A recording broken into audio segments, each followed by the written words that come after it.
有一名17岁的刘姓高中生，学校集体要注射疫苗。当时呢，他表明是有吃咳嗽药的，但是医生说是可以注射，没问题。没想到隔没几个小时，他的身体出现不适，发高烧到39度，全身发抖，又吐又拉。离谱的是，这个刘同学住院了长达1个礼拜，竟然没有任何单位给予明确解答，甚至关心。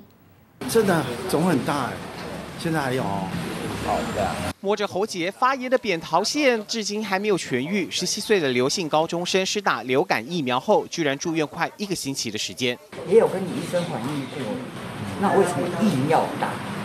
妈妈看到孩子好心疼，孩子跟她说，11月9号在学校注射疫苗，隔天身体就开始出现头痛、晕眩、发高烧到39度，院方立即将他安排住院，一直到15号才出院。刘同学注射时曾经向医生表示有在吃咳嗽药，但医生评估可以施打，没问题。他是可以施打的，因为他当天的体温是37.2度。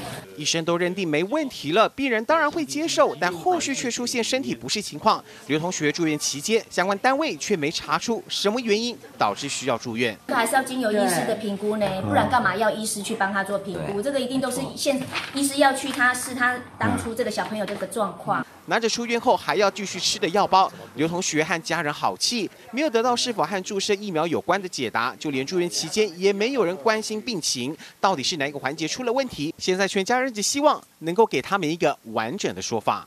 记者苏世伟评论报道。